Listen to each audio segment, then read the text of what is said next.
What was a setback that you had? How did you handle that setback versus how do you handle that now? Carrie? Yeah, I'll share one that I was thinking of as you were talking.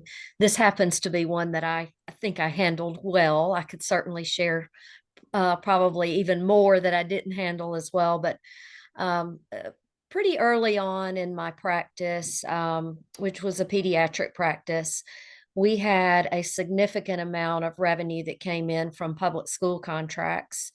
And this particular contract was the school system that I had been an employee in for several years before I started my practice. And then once I started my practice, they started this contract with me. So I'd had a relationship with this particular school system for several years.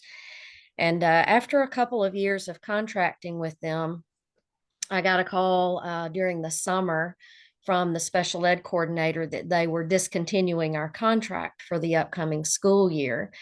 And of course, I didn't find out about it on that particular call, but later I found out that they were contracting with the company that this lady's daughter worked for.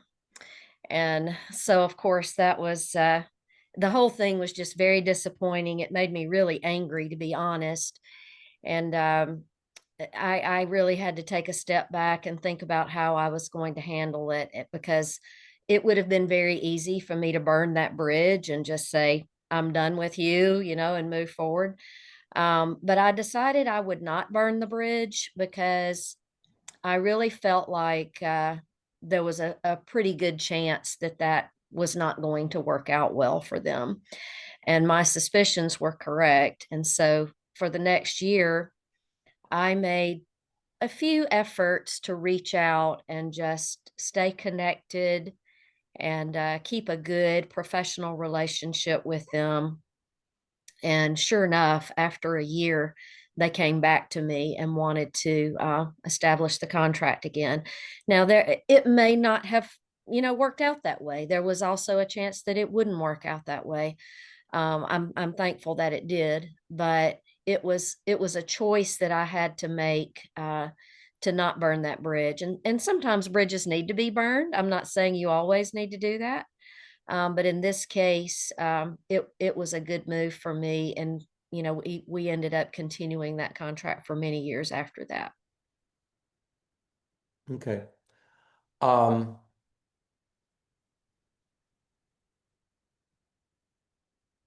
Question. Hmm. What what was it what was it specifically, if you can kind of recall, was the attitude that you took? Because you got angry, rightfully Hmm. so. So that's the initial emotional response. Would it be great if we all don't get angry? Yeah, but you know what? We get angry sometimes.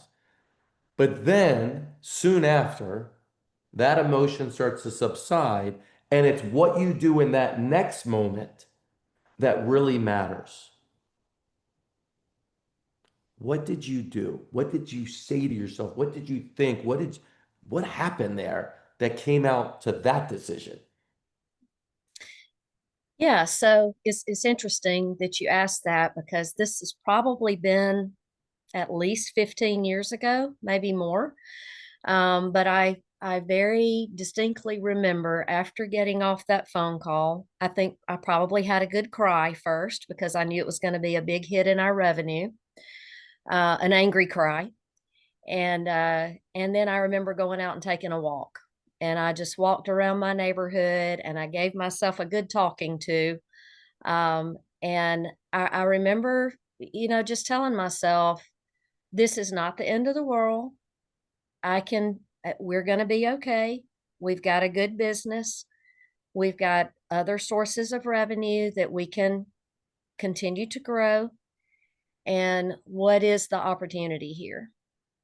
And just asking myself how I can turn this into an opportunity. And of course, at that point in time, I wasn't sure what that would be. It did force me to look outside the box of what we were already doing and to make connections with other potential contracts, look for other sources of revenue. Some of those worked out, some did not. But it sometimes when a setback like that happens, where you know you're going to take a hit in your revenue, it forces you to think about more diversity in your revenue streams. And so it did that for me. But then just on that walk, I remember making the decision, I'm not going to burn this bridge. I want to continue to keep a professional relationship with them. If it works out in the future, great. But if it doesn't, we've got a strong business and we'll be okay without them. Okay, so right there, this is for everyone.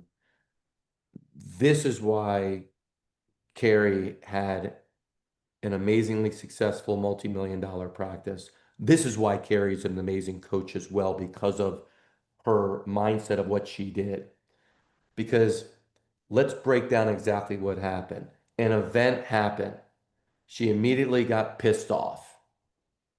Instead of immediately responding, as I know I've done many times with an email or a phone call or a text that I later regretted that caused the problem worse, make it worse, she took a walk.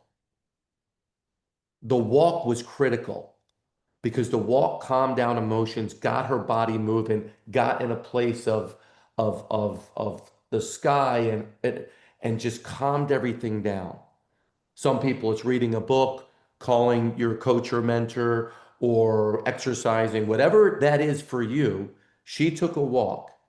And in that walk, I'm not saying she didn't say a few expletives about what happened and the people. She probably did. But at some point in that walk, she did one thing that's critical that I want to make sure everyone knows and everyone engages with.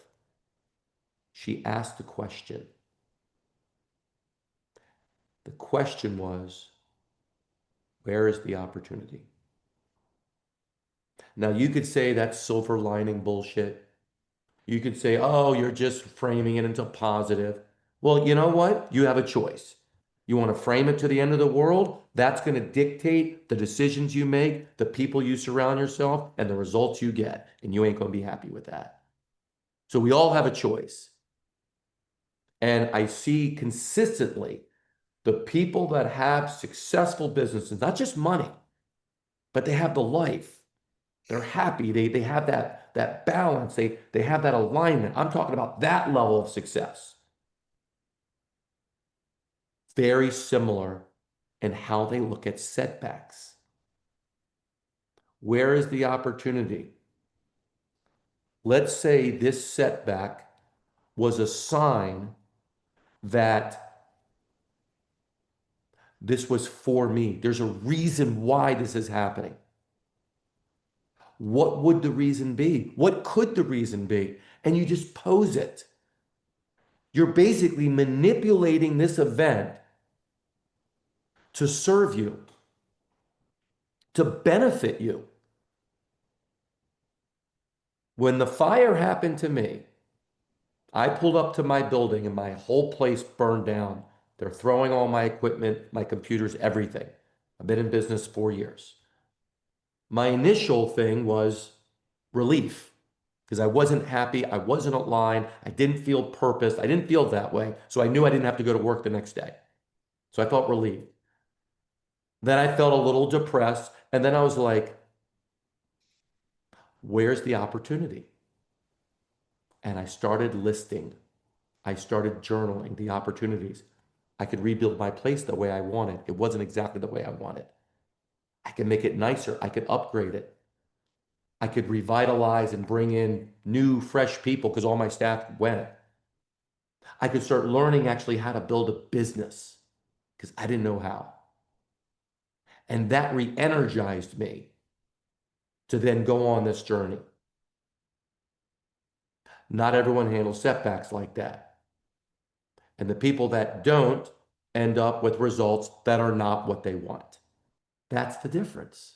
That's why how you handle setbacks is the most important thing you could possibly do. And guess who's in total 100% control? And when you take that ownership, This is why one of my favorite songs in the world, Michael Jackson, Man in the Mirror, because it just says, you're the change. It's you. And when you take that ownership, you get out of victim mindset, you get out of scarcity mindset, and you start getting into opportunity and possibility mindset, which is scary because it's unknown. So we're fighting our perfectionism. We're fighting all this, well, what if it doesn't work? And all this other thing. But you know what? That's what needs to be done. Those are the conversations that we have to have. That's the thing that we need to start embracing and getting clarity around that and speaking to your coach around that, and be prepared for your coach telling you some really honest things, because it may not be what you just said. It may be you. It may be the fact that I'll just throw something out. During the interview, maybe we didn't ask the real tough questions because we didn't want to know the answer. We wanted to hire this person and put him in. So I don't ask a tough question at an interview just in case they say something that I know I'm not going to like, such as, hey, you know, if everything worked out well, do you see yourself, here for a couple of years? And if not, what would be the reason why you would leave? Some of us don't ask that question. Either we don't know to ask or we don't want to know the answer. Well, I'm considering travel, but I wanted to try this. At least you'd be prepared for that. So I think the most important thing, and I'm happy to talk to you and your coach and stuff like that, and kind of flesh this, but you're going through layers of this. It isn't hopefully the same problem you're addressing. But my feeling is there may be a money block or an upper limit issue around money. We're in healthcare. All of us have money issues. There's only been one person that told me they don't have any money issues, and they were lying. They had more than most people, but their ego was bigger than their money issues. Other than that, we all have some money stuff going on. And either consciously or a lot of times it's subconsciously, we make decisions that sabotage our business. So we don't make the money that we want, so we don't have to become a different identity of someone who has money, because it goes against of how we grew up. I can't tell you the number of conversations I've had. I was one of them. I was on the other side of that conversation when I never made more than 150,000, 150,000. And I look back and I look at the decisions I made, and it was so much deeper. I didn't see myself at 250,000 or 300, whatever it is. I didn't see it. I could talk about it, but I didn't believe I deserved it. And I kept my business small intentionally while justifying why I'm doing it. That's deep shit. And I never would have made more money than that if I didn't lean into that issue. I'm not saying that's everything, but that's certainly worth a conversation to explore that. Other than that, great call, everyone. Appreciate you being here. Always deep, always reflective.